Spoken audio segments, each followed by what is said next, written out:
Welcome to that Groovy Scoobcast, your go-to audio hub for all things Scooby-Doo. And something tells me we're not as loose as you think.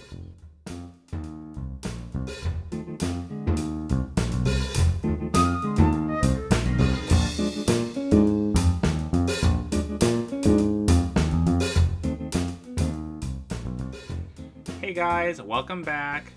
My name is Derek, And I'm Shannon.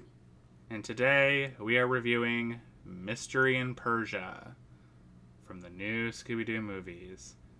And I don't know if you can tell by my voice, but I am not excited to talk about this at Not all. even in the slightest. It's just, like, disastrously disappointing. Yeah. Even for the new Scooby-Doo movies. This was just all around bad. Right. Like just bad. Because at this point, this is the sixth episode from that series that we've reviewed. Yeah. And it was just terrible. It was not good. Like, I can't think of anything redeeming about it that's not, like, ironic, you know? Yeah. Um, We didn't even get, like, funny jokes from this episode. It was just the whole thing was a big disappointment. Right. As you guys heard from last week, we are doing this remote again because of Shannon's COVID-19 diagnosis. However, her quarantine is ending today. Yay! Yay. I'm going to go to Starbucks tomorrow. Are you? It's the biggest thing I've missed over everything else is I'm like, I don't have my daily Starbucks. Right. Can we also just take a moment to say that this is a really good day in America? Yeah, I'm really excited. We have finally voted out the Cheeto. We have the new president, Joe Biden, and I'm just stellar about it. It's a good day. Oh, it's a great day. And we also just need to take a moment to acknowledge, aside from Joe Biden's victory, this is also a victory for people of color and women, as we now have our very first woman of color vice president being Kamala Harris. And that is also just super exciting. I don't think that is really being projected enough from what I've seen in the news. No, I think that so many people were focused on, like, what Trump was going to do or, like, what would happen, that the big milestones weren't really being talked about. Mm-hmm. You know, like, when when Joe first picked her to be his vice president, it was kind of brought up, but it, like, quickly disappeared. So I think I'm very excited for the next 4 years. Yes, as am I. It is a good day in America, people. But we are not a political podcast. We are a Scooby-Doo podcast. So, we will kick off this week's Mystery Machine match, our weekly trivia competition where Shannon and I try to figure out which one of us knows Scooby-Doo better than the other. As always, Shannon, you get to ask the first question today. Where are Sunny and Cher going when they meet the gang? Are they going to the Sunnyvale Spa or the Hideaway Hotel? I think they're going to the Hideaway Hotel. You would be correct. Yes. All right, here is your first question. In Scooby-Doo and the Alien Invaders, the gang comes upon a ridge named after what poisonous animal? A rattlesnake or scorpion? Rattlesnake Ridge, isn't it? Nope, it was scorpion. Huh. What's your next question for me? What quick service restaurant once offered a Scooby-Doo Dough Adventure medal? I have no idea. What is it? I thought that was a long shot, but it was Arby's. Oh, I just had that last night for dinner. Did you get a Scooby medal? I can't say I did. I'm going to have to call them. I want to speak to your manager. Okay, here's your next question. A pup named Scooby-Doo was nominated for what prestigious television award? That's it? Yeah, that's all. Yeah. I didn't know they had awards for television. Yes, they did. I mean, I guess I did, but, like, I don't pay attention to that shit. I guess I'd go with Best Animated TV. Okay, no, you're going, like, super specific. I'm talking about, like, just the name of the program. The awards program. Oh, shit. Is it the Oscars? The Emmy. Emmys. I was going to say, it's either the Oscars or the Emmys. I always get them confused. Emmy. Yeah. I literally don't pay attention to any of that shit. Neither do don't I. care. I literally don't understand the appeal, but that's no, just... I'm like, yeah, to I don't sit get down. it. Like, I think it's cute for the actors and stuff. Like, that's a cool thing for them to do. And then you get to, like, see your friends. So it seems like a really big party, and then you get awards. So, like, that seems kind of cool. But, like, I don't care. Yeah, I've never really followed along with it either. Anyway, what's your last question for me today? What was the name of the professor in the Caped Crusader Caper? Was it Flanky or Fonny? Flinky. Yeah. Yeah, because he was, because he Yeah. couldn't pronounce anything correctly, I think. Yeah. Because he pissed us off the whole time. Here is your last question. The second time the gang meets up with the Three Stooges is in an episode called The Ghost of Blank, Hagglethorne Hall, or The Red Baron.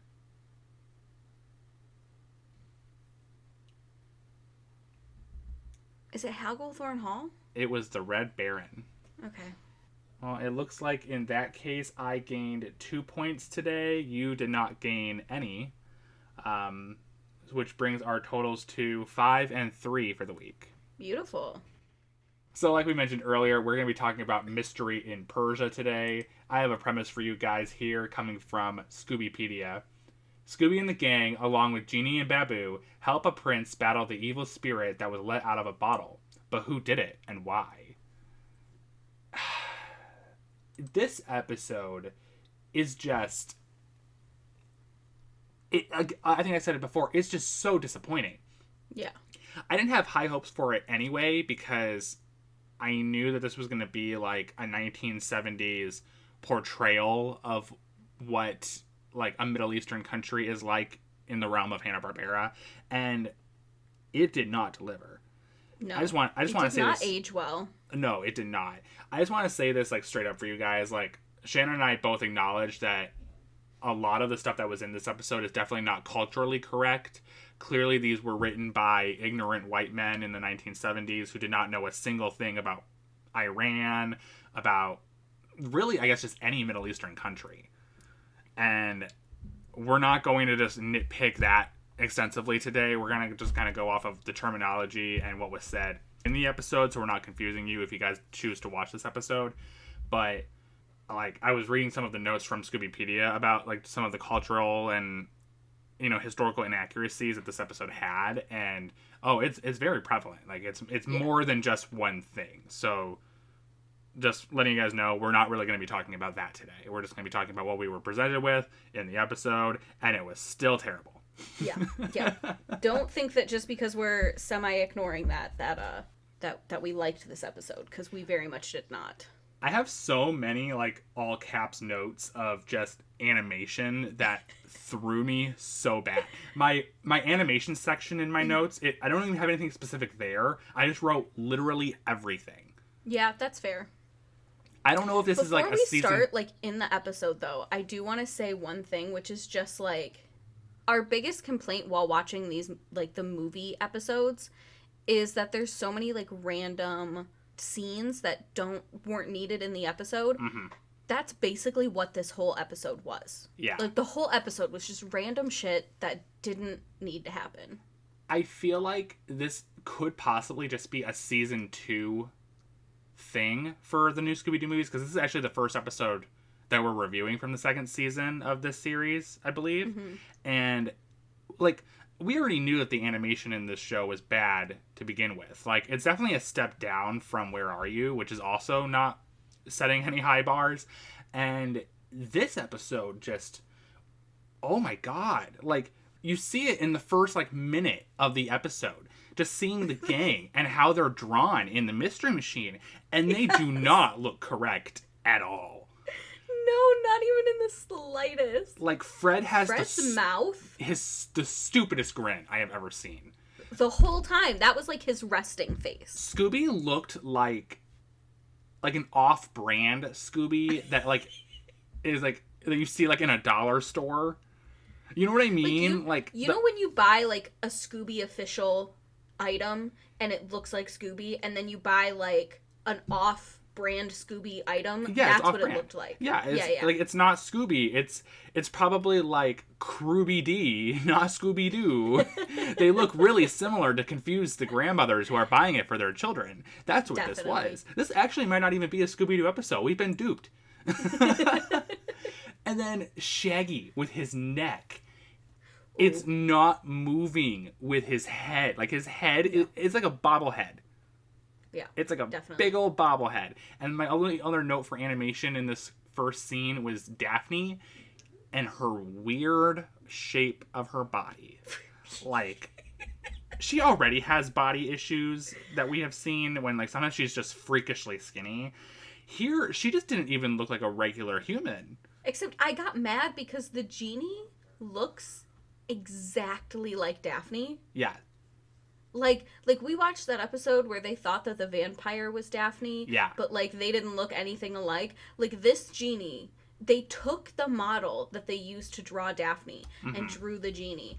And nobody said shit about it. Scooby was absolutely in love with the genie the whole time. Mm-hmm. And it was just like, the whole time I'm like, but they look the same. And, you know, I'm not really familiar with... I think the show is like The Wondrous Days of Jeannie or something like that this character is from, and there was like that was like a live action show, and then Hanna-Barbera made a adaptation of it for cartoons for kids with the introduction of the Babu character. I hated him. Oh yeah, I did not like him whatsoever. I don't really know what these characters are like in their own element, but I did not like them with the Scooby Gang. You know, Scooby, I think, was the one that, like, first spotted Jeannie, and Daphne was the one that spotted Henry and Corey, who are the other two members of the Genie troupe, who are, like, in their motorcycle off on the side, and Daphne's like, they look familiar, and there was a weird thing with Daphne trying to wave at them, and her scarf was also, like, twice as big. Yeah, I don't know what was going on. It was weird. I noticed that Jeannie waves at the Mystery Machine with her eyes closed. Oh, cute. Yeah, I didn't notice that one. You know, you would think that she would want to see where she's going. They somehow crash the Mystery Machine out of just the shock of seeing this woman. Like, Fred rams it into the side of a mountain from the looks of it, but then it also ends up in a ditch. I don't know. I didn't get that one. I'm so confused about the layout here, because they were on Fred's side of the van, but Daphne was waving out the passenger side. But then when you see the van crash, the mountain is on Fred's side. So, like, where did... where was everybody? Where was everybody? I did note that Scooby has some real hots for Jeannie. Yes. Like, he is in love. Yeah, he's enamored with her. I noted that Shaggy refers to the Mystery Machine as an old truck. Yeah, that was weird. I don't like that. Because I think later Velma even refers to the van as a truck. And that it's a van. I felt a little offended by that. Also, Daphne's nose disappeared at one point.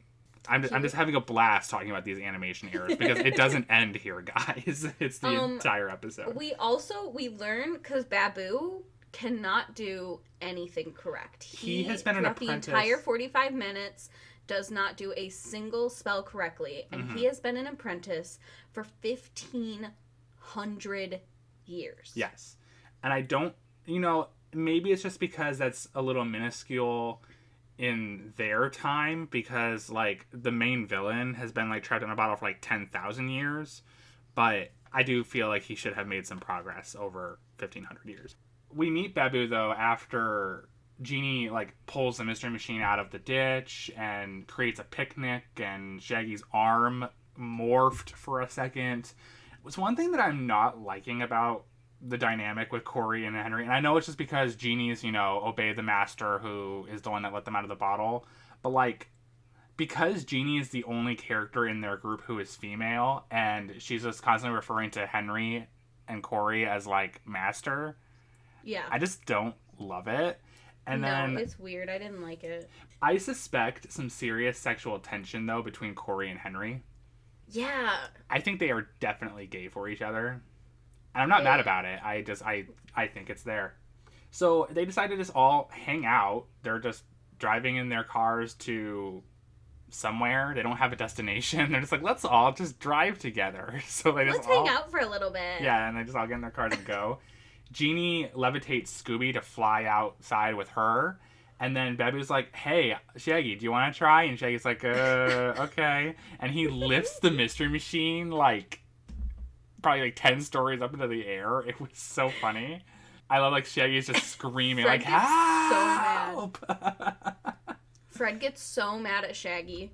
Shaggy's like, all I said was well. He was like, we'd be better off if you just said no. Yeah. Like, fuck, dude, calm down. Everybody is so mad at Shaggy in this episode because in the beginning of the episode they're giving him shit for being like hungry or just being like food driven. Like it's back on Shaggy Day, man. Until they crashed the mystery machine and then they were bagging on Fred. But yeah. I have this quote of something tells me we're not as loose as you'd think. I think this was in response to Babu receiving the signal from the Great Haji that they had a mission to go and do. Yeah. Because they were all talking about like hanging out for the rest of the day. I just don't like how he said that. No. we're not as loose as you think. Could have been worded better. Yes. So we learn about the Great Haji, who is the master of all genies, and he's asking Jeannie to take a trip over to Persia to help a prince over there. Velma astutely corrects everybody, saying that that's actually Iran now. Nobody calls it Persia anymore. And they decide, let's just all go there now. So they just teleport over to Persia for fun. And she teleports, like, everything. Because they do take the van with them. Oh, did they? Okay, I was wondering that because I didn't write that down. Because I didn't catch it the first time. And then I think the second time, like, the van's in the background. They never, like, deal with it or whatever, but it is there.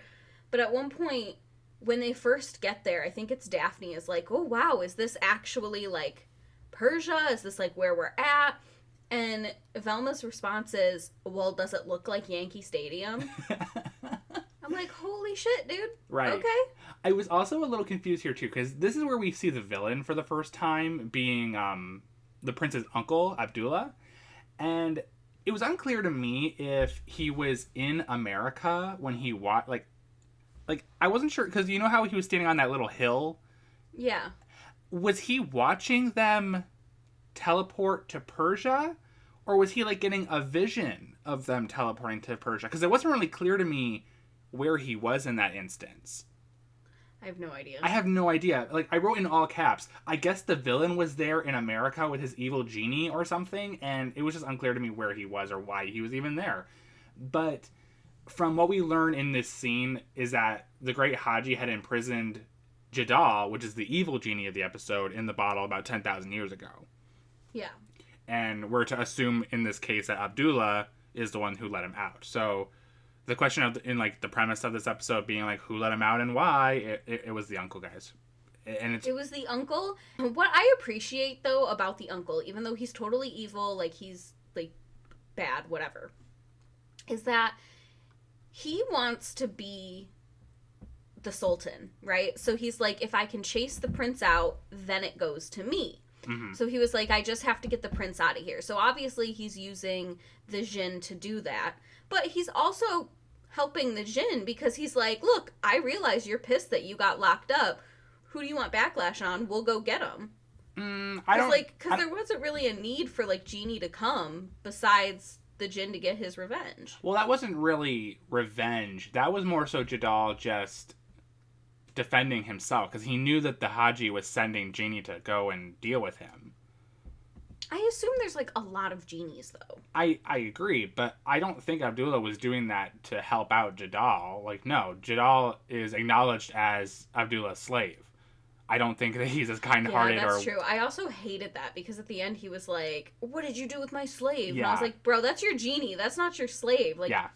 What? And see, and that's why I don't like it when Jeannie calls Corey and Henry master. But yeah. I think it's just interesting.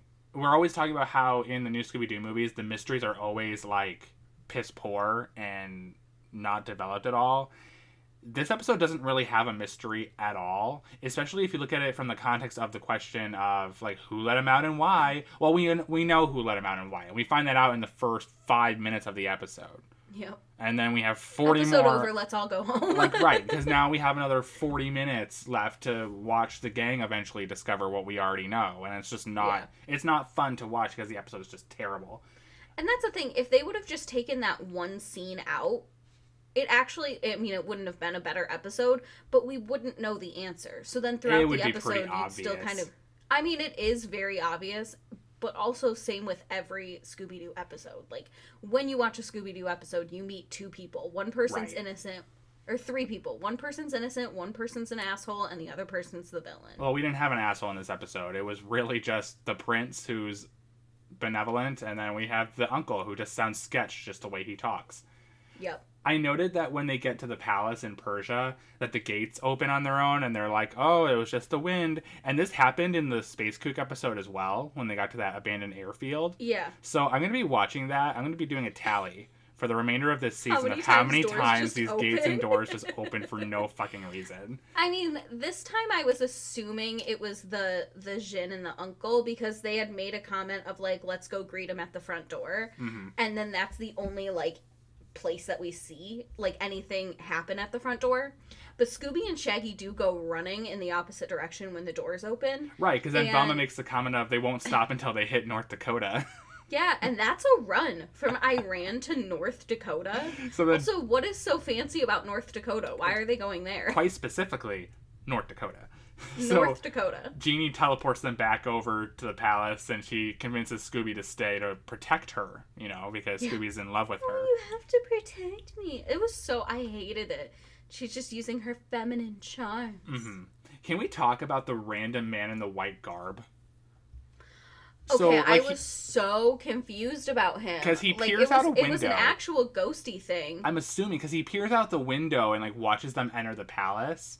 And then, like, everyone is just looking around this palace. They find 100 rooms, and they're like, well, no one's here, but we're also tired. So Jeannie makes a comment saying that Persians are known for their hospitality, so they won't mind if we sleep in their rooms. Right, like, oh, they're, like, listen, I'm known for good hospitality, but if you break into my house, and then I come home to find you sleeping in my bed, like, I will scream. It's like, you can't fucking do that. It's like, bro, I just made a trip to Kohl's to return a shirt. Like, right. So, like, they all take their rooms, and here's something I noted as well.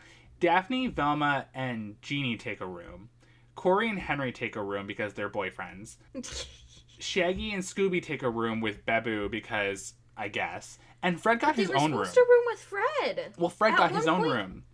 Well, I know, but at one point, Shaggy goes, yeah, so that leaves me, Fred, and Scooby in one room. And then Fred doesn't say anything, and they're fine. And I think they were all in one room, because that's when Babu's like, can I sleep with you guys? Like, I'm going to be really scared and lonely. And so they were like, yeah. And then the next time we see him, Fred has his own room. I don't remember them saying that Fred would bunk with them, but I just made a note that Fred did sleep alone, so... And they said there's like 100 rooms, so it's fine. Everybody could get their own room if they wanted. Literally everybody could have their own room if they wanted, but when they're in their room, this is when Shaggy's like, okay, well, I'm gonna go brush my teeth. It was the weirdest. Did you bring your toothbrush with you? I mean, I assume that they always have like stuff in the car because they're always on the road. But like, when have we ever heard Shaggy say anything about like just hygiene in general? When has he ever been like, I'm kind of dirty, I'm gonna go take a shower? So like, he goes to brush his teeth, and the man in the white garb we saw earlier, he appears and he terrorizes Scooby and Babu. There's some antics there. And when they're like now cornered in the bedroom, I think it was Babu who like called for Jeannie. So Jeannie appears, and because Babu can't do fucking anything. Yeah. So when Jeannie performs her magic, she like whips her ponytail, and so she does it. And the way the guy in the white garb disappears, it looks like his headpiece went up in the air, and then the robe that he was in just like fell to the ground. Wow. So like, I wrote that I'm to assume that Jeannie beheaded this man and then destroyed his body with the whip of her ponytail. That man she was like, is off. gone. Like, he does not exist anymore. And I'm like, This was a completely separate person. Because, again, we're always talking about how in the new Scooby-Doo movies, there's also that one guy who's, like, that one operating independently. There's the cactus, and there's the gargoyle. This time, it's the man in the white garb who Jeannie fucking killed just now. No, 100%. I agree with that 100%.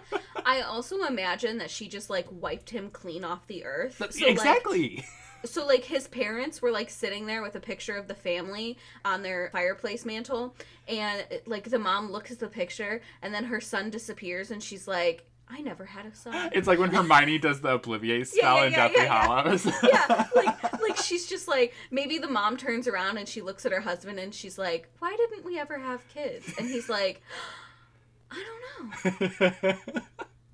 Like, that man never existed. He's gone. Right. So, returning to my point about Corey and Henry being boyfriends. So, Henry's looking in the mirror, combing his hair, and makes a joke about, like, how he needs to look good if he meets a chick in his dream. I'm like, dude, you are sleeping in the same bed as Corey, and it looks like it's a twin-size bed. Yeah. I don't think that's what's going to be happening. And something I noted was that Jeannie asks permission to Corey to enter the room before she teleports in. Yeah. And they're making a joke. She's got manners. Yes. But they're like joking around about Henry because Henry sees the reflection in the mirror, do some crazy shit. Guy. Yes. Is that ever explained? I'm assuming it's kind of like what you were saying with the gate where the genie, like Jadal, is fucking with everybody. Yeah. But I would also like to assume that maybe that's just a magic mirror and it just likes to fuck with people. I don't know. A completely separate identity. This one has two. Yes. So, Jeannie, leaves for the night, and Corey's like, yeah, we'll make sure that Henry gets a good night's sleep. I'm like, yeah, you definitely will. Look at them broad shoulders. Like, he will definitely be making sure Henry gets a good night's sleep. He's going to get a nice, long sleep. Now, all of the human characters are in bed and sleeping when their bed's, tipped down, and they all, go down to a dungeon. However, something I wanted to bring up here is that in Fred's room, where we finally see that Fred's sleeping alone, a vulture flew into his room and landed on the bed. And it did nothing. It didn't do anything. Because it lands in the room. At one point. Well, it lands in the room. And then we cut over to Daphne and Velma, who get tipped down into the dungeon. And then we cut back to Fred, who then gets tipped down to the dungeon. And then the vulture flies away. Yeah. What was that vulture for? I have no idea. That was the weirdest thing. See, again, just weird, random shit that's happening. Why? Why? There was absolutely no need. That didn't elongate the episode at all. There was no need for that. And, I want to chalk a lot of the stuff that's happening in this palace up to Jadal, but that just seems too far. That was just the window was open and a vulture landed in the room. And a vulture flew in. That's the thing. I really don't think that Jadal is doing a whole bunch. I think he's mainly just chilling. I don't think he did the vulture. I don't think the ghosty ghoul guy was him. I think that was just some random entity. Yes. The mirror, maybe he enchanted the mirror to make his reflection alive, but that also just seems weird and odd. When we see him do magic, it's always electrocution or it's very he's not one to pick on you or bully you or whatever. Yeah, he's just a sinister genie. Yeah, right. Yeah. So I don't think any of that was him. Now, the reason why I brought up earlier that Jeannie had asked permission for Corey to let her in the bedroom was because Henry and Corey also are in their beds and it tips down into the dungeon. And Jeannie does not ask permission to enter the room this time. She just teleports in. She asks permission, but she doesn't wait for an answer. Yeah. She goes, Master, can I come in? And then she moves in. And I was like, oh. I wrote down that I feel like that's a genie crime. How vampires can't enter your home unless you give them permission? I feel like that's what's happening here, where the genies should not be allowed to enter the room unless the master tells them they can. I think that she just committed a genie crime. Okay. There might be a grievance that's going to be sent to the Taji if this goes out. I mean, the thing is who's there to tell? Us.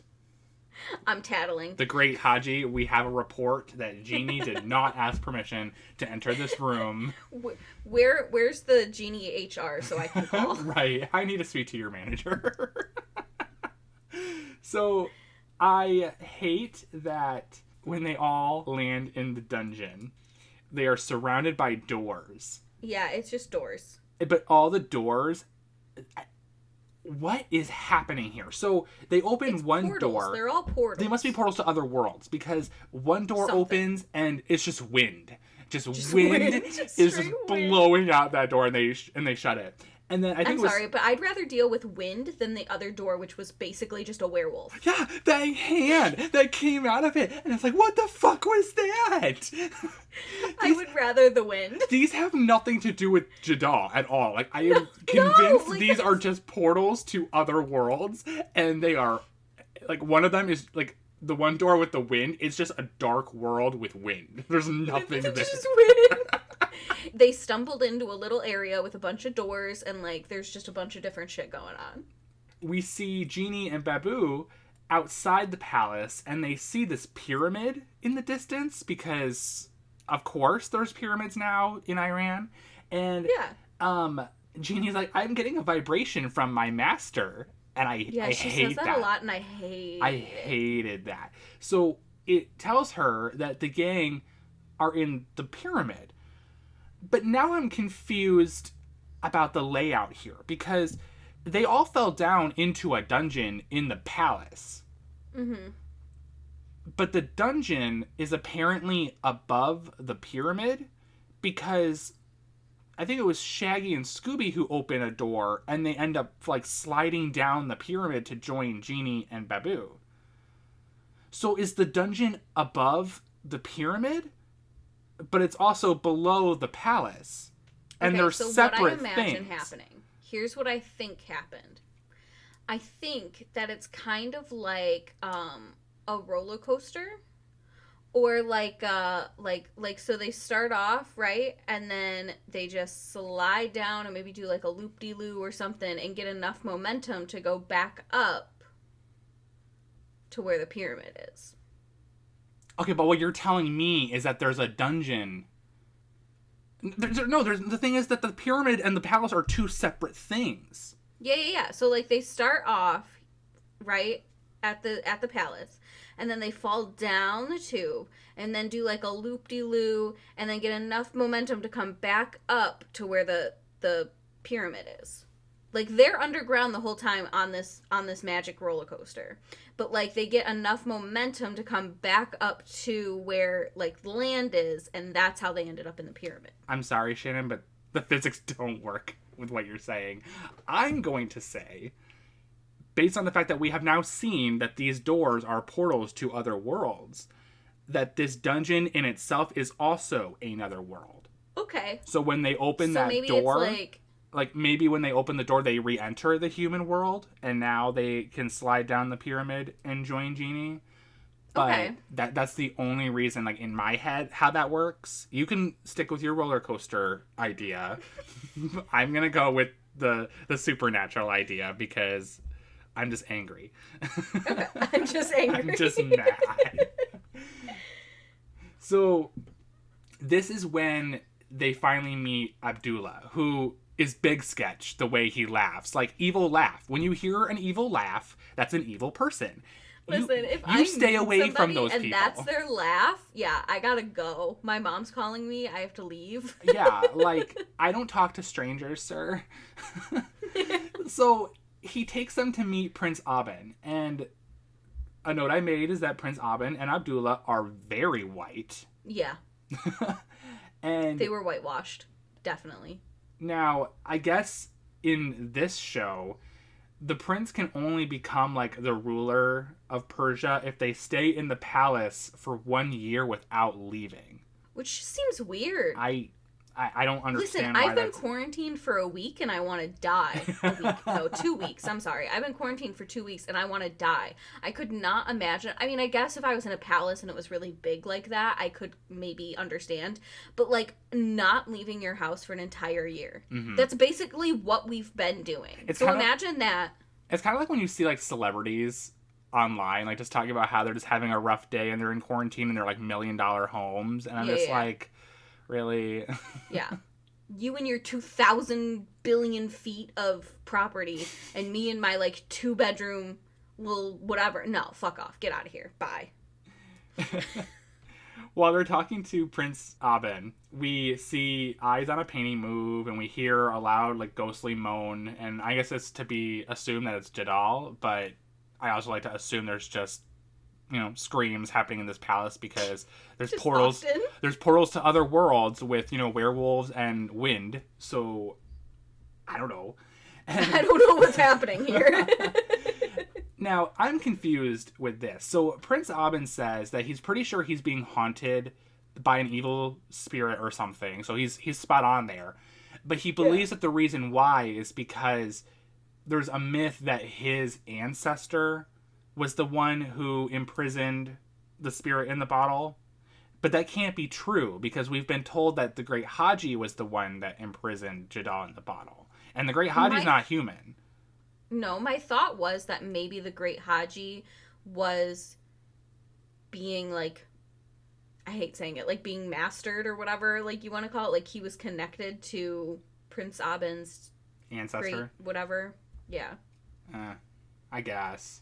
Like, I don't love that idea, but that's my only thought to the connection of it. But and it would kind of explain as to why the Great Haji, like, kept an eye on him, because, like... Yeah, but I can't imagine the Great Haji being the king of the genies being enslaved to a human. Like, he's the king of the genies. I mean, listen, it was, like, 10,000 years ago. I don't know. So, like, I don't know. Maybe it was his first time. He accidentally got trapped in his own bottle, and somebody found it. Because, I mean, the thing is even as a king, like, you still have your bottle, and if someone finds that bottle and rubs it, they're your master now. I don't know. That's why I rub every bottle I find. Is that right? You never know. In case you find a genie. So, yeah, listen, worst case, I rubbed a bottle. Best case, I get 3 wishes. Worst case, I rubbed a bottle. Well, that's my favorite thing I've ever heard Shannon say. So, when we hear the loud moan from the main room where everybody is, Shaggy, Scooby, Henry, and Babu all run away. And at one point, Scooby is, like, scared because he sees Jadal appear. And, like, he can't verbalize what he's seeing. And Babu was like, I didn't know that you spoke Persian. And I just rolled my eyes. Yeah. Fred, Daphne, Velma, Jeannie, and Corey are still talking to the prince and his uncle. And they tell them that they're going to help them with stopping the palace hauntings and all that. And the uncle's just like, but you all are just children. And, da-da-da-da-da. Fuck off. We cut back to the other group. Scooby, Shaggy, Henry. I always get those two confused. Scooby, Shaggy, Henry, and Babu are all running away from the Jadal guy.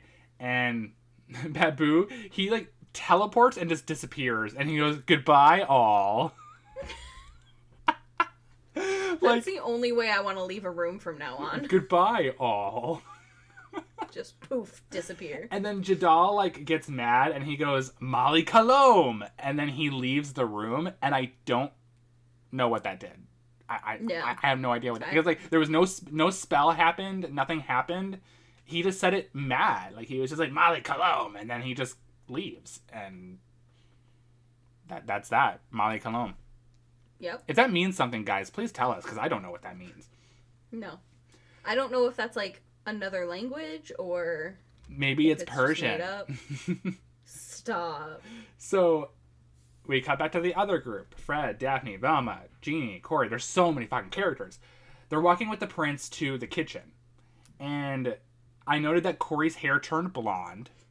Yeah. It's originally brown. And the prince says that there's, like, a lot of booby-trapped rooms and stuff in this palace, and he doesn't even know the ins and out of all of them. I'm like, why? Yeah, okay, so here was my thought with that. So, like, if you've been living in this palace, at least for the past almost year, but I assume that you grew up in this palace, because, like, you're the prince. Well, and they even say that his father was the king, Sultan person at one point. So, like, I assume you grew up in this palace.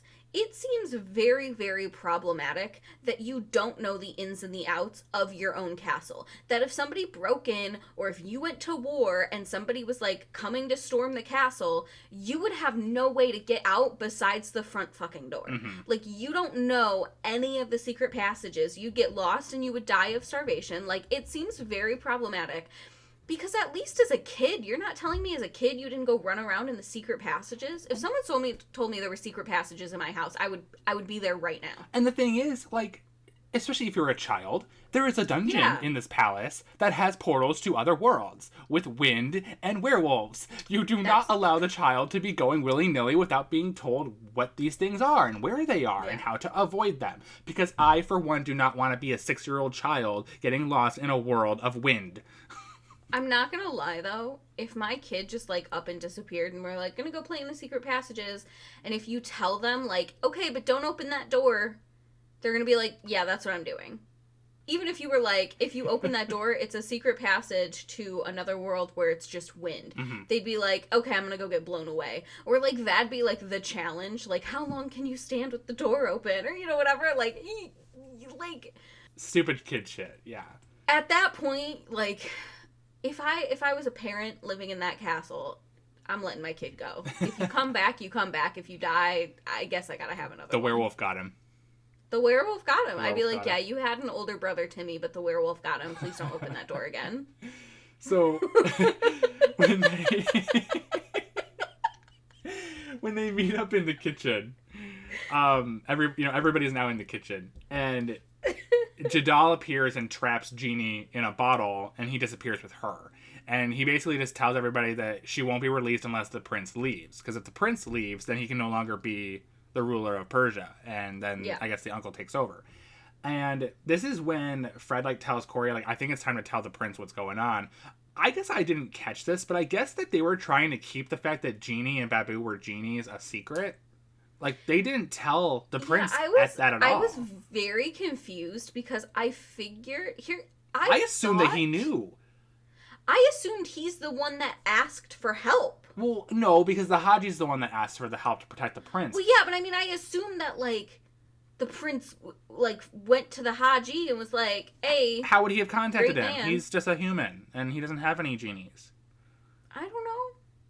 Listen, I just figured that it's not like Batman. Like, it's Batman, you know? You put out the bat signal and then... Oh, well, you know what? Now that I'm thinking about it, when they first were talking with the prince, he was like, all the way from the United States that you've come. Like, how was your trip? And I think, like, Velma kind of, like, winked and was like, it was just like that. I'm assuming, like, maybe that... Okay, I guess, now that I'm thinking about it, I guess they were kind of intentionally not telling him. I just don't know why they wouldn't have, though. No, it was just weird. I would have just been straight up. It's like, hey, dude, so, like, the king of the genies asked me to come here to help you out. Like, this is Jeannie. She's a genie. And, like... She's a genie. This is Jeannie. She's a genie. This is Mule. He's a mule.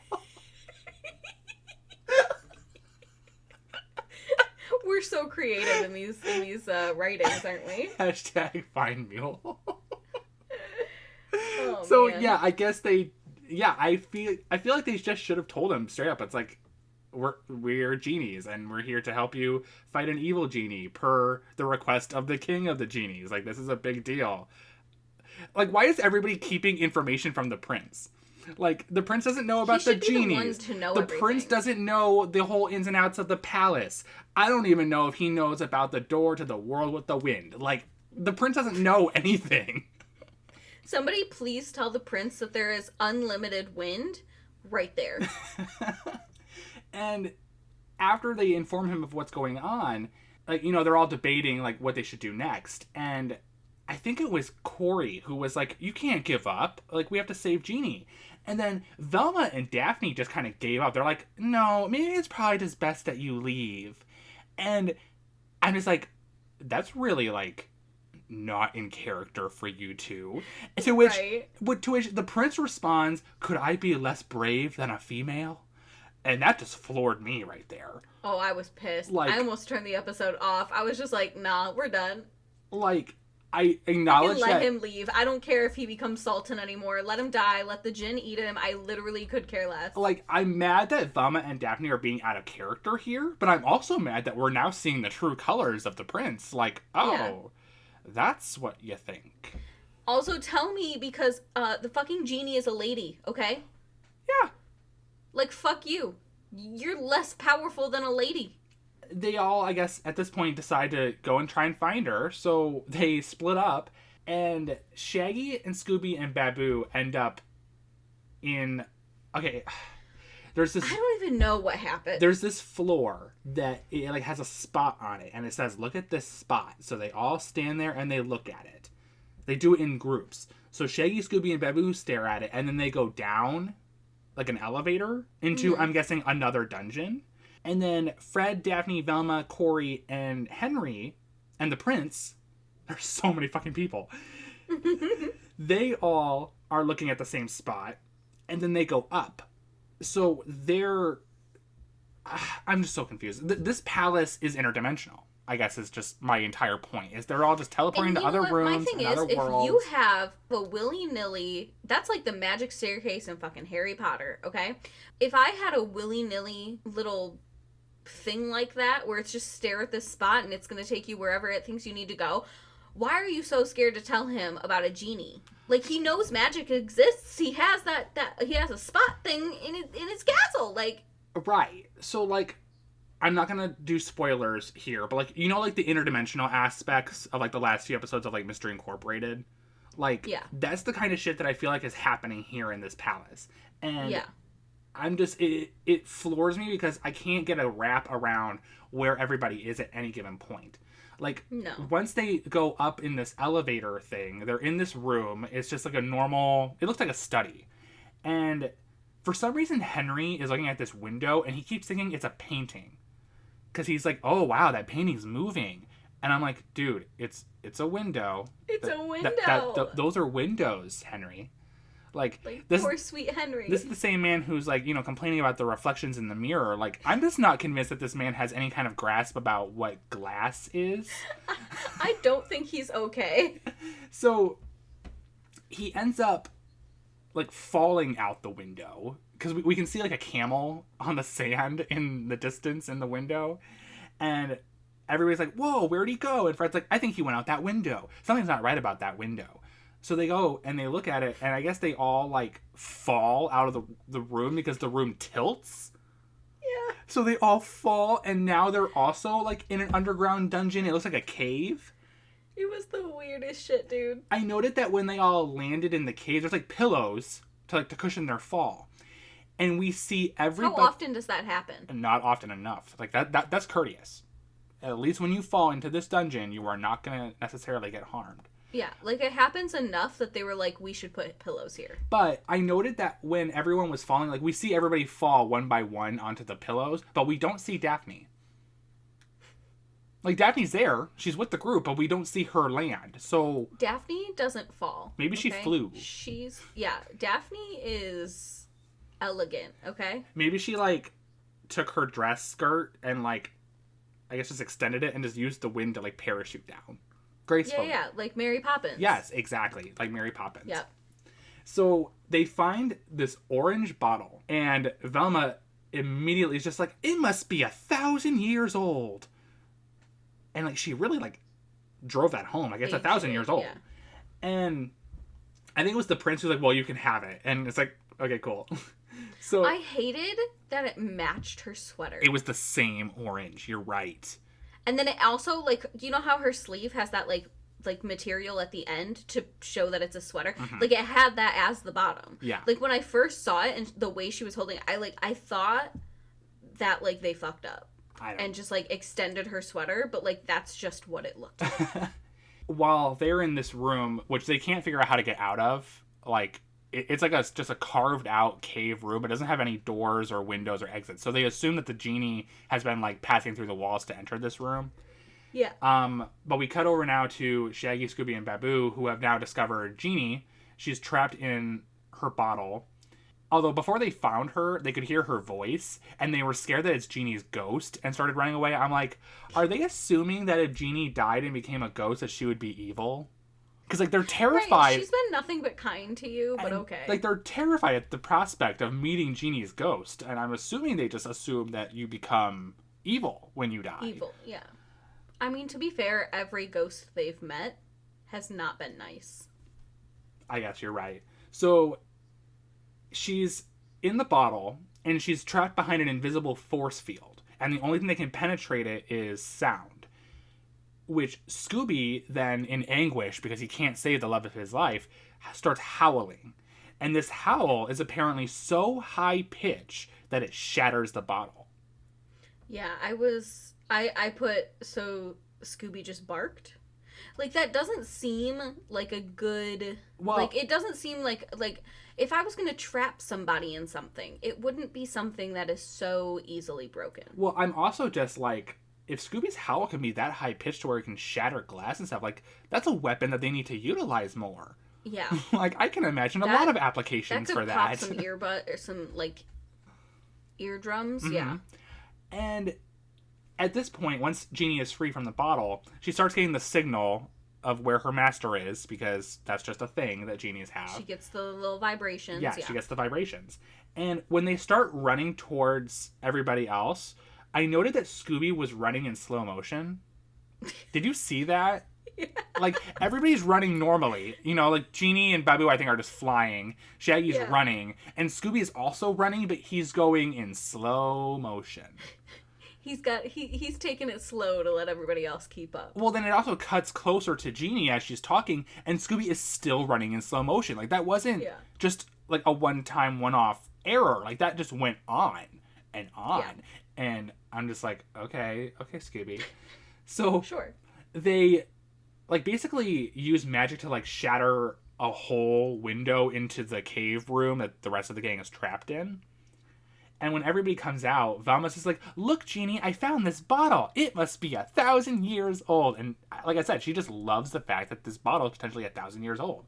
But Jeannie then corrects her because she's stupid. And it's just like, that'd be 10,000 years old. Yeah, because it's the other Jeannie's bottle. Mm-hmm.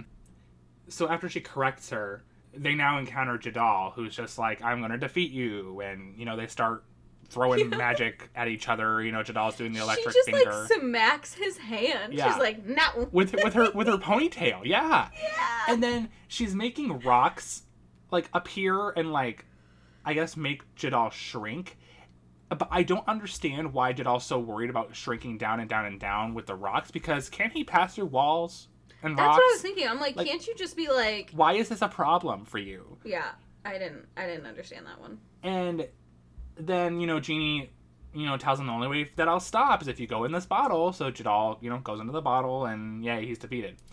So... Like, why was he defeated so easily, though?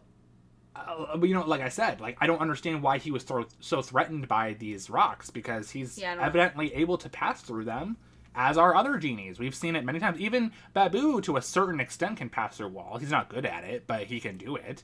Like, he panics, and then he forgets. I don't know. When they've trapped Jadal in the bottle, this is when Fred, like, goes to the prince, and he's like, okay, well, we gotta think about this. Like, who could have possibly let him out? Like, someone had to have. You know, he was obeying a master. And that's when they all just kind of assume it's Abdullah, because it's obviously Abdullah. Jeannie... There's no one else There's literally nobody else here. Like, the guy in the white garb was destroyed. He's not in the picture anymore. He doesn't exist anymore. And I don't think it's the werewolf. So, it has to be Abdullah. So, Jeannie teleports Abdullah into the room. And he's like, no, you defeated my slave. And... then Prince Abin was like, why? Why would you do this? And he goes, because I wanted to rule the way that a proper sultan would rule. Your father was a fool. He wanted to rule with love. I wanted to do it with force. I'm just like, okay. Oh, so do you mean like Donald Trump and Joe Biden? Ah! So, Jeannie ends up shrinking Abdullah down into the bottle with Jadal. And then teleports the bottle away to be handled by the Great Haji. So, the Great Haji, he's got some, like, I guess he's also, like, the judge. So, he's going to determine, like, what ultimately happens to these two. Judge and jury. Yep. Now, I hope it gets thrown in a volcano. The episode ends with them all, like, smelling food, so they run to the kitchen. And earlier in the episode, when they had been eating out of this cauldron, they thought that it was, like, food, and it turned out to be laundry. And this time it turned out to be soap. Yeah, so I have some questions for this problematic kitchen staff. What's that? Why are you doing laundry in the kitchen? And why are you boiling soap? In the kitchen. And why are you allowing people to, like, eat it? Yeah. Like, why are you allowing people to get a bowl and a spoon and scoop it into the bowl? Like, you watched these people do it. Mm-hmm. And I get, like, maybe if they were being assholes, you'd be like, yeah, fucking eat the laundry, bitch. I don't give a fuck. But, like, this is the gang. Like, you know they weren't rude about it. Right. I noted that Fred had Henry's voice for a second. Yeah. Like, he was talking, it was Henry's voice. It's kind of like the Daphne-Velma swapping. And the episode just ends with Scooby hiccuping. Everybody's in the background laughing. We don't see Shaggy and Babu because they're eating the soap. But I'm assuming that we don't see them hiccuping because I'm assuming they died of eating the soap. I'm assuming they had a really adverse reaction to it. Okay. And that's how the episode ended. Yeah. Need I ask you what you gave this on the Scooby Snack Meter? Because I'm pretty sure I know your rating. I, surprisingly, gave it a 1. Surprisingly? Surprisingly, I know that you weren't expecting that, but I gave it a 1. The way you calmly, like, said that, though, actually made me, like, anticipating, like, a 2. Explain your 1, please. There was nothing good about this episode. Nothing. You don't gain anything in life by watching this episode.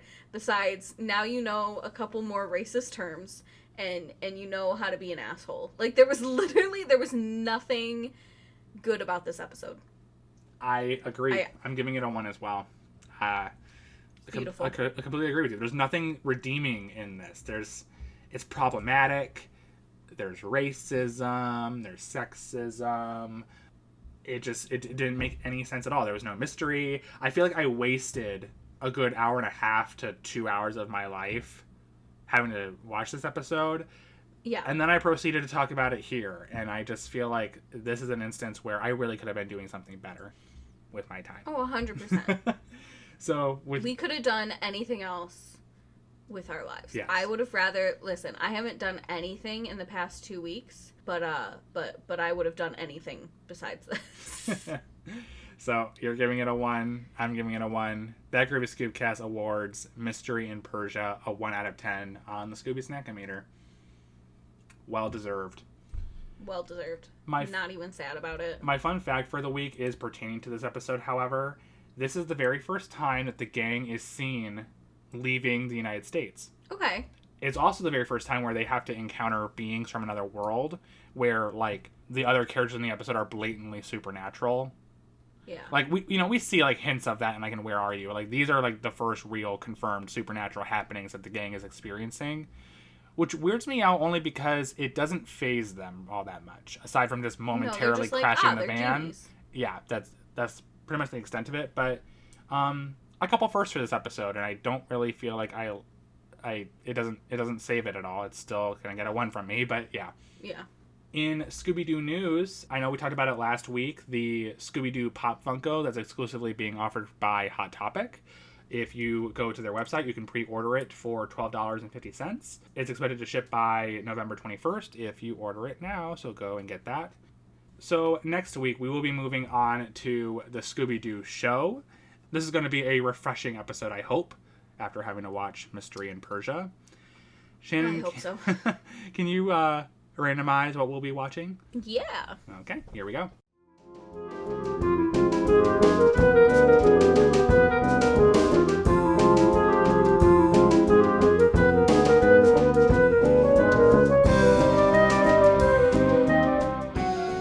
So next week, we will be watching The Creepy Creature of Vulture's Claw. I've maybe only seen this episode once, I think. I don't really remember it.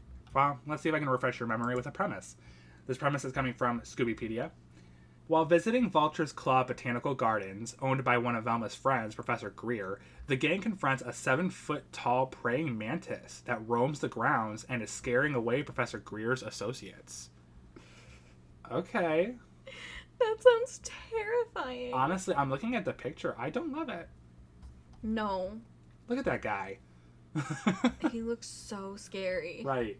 Jeez. But, like, come on, seriously, like, a 7-foot tall praying mantis. Like, I'm barely 5 foot. Like, I'm 5'2". Yeah. Imagine him just towering over me. 7 feet, yeah. That's terrifying. I hate everything about that. Well, if you guys want to talk to us about Mystery in Persia or the creepy creature of Vulture's Claw or anything Scooby-Doo related for that matter, you can find us on social media. We are on Facebook and Instagram at That Groovy Scoobcast and Twitter at Groovy Scoobcast. You can also find us on YouTube too if you want to go there. You can also shoot us an email at thatgroovyscoopcast@gmail.com or check out our website, www.thatgroovyscoopcast.com. And with that, we hope that you enjoyed That Groovy Scoobcast. Come back next week for Scooby Snack Filled Time. Bye, guys. Bye!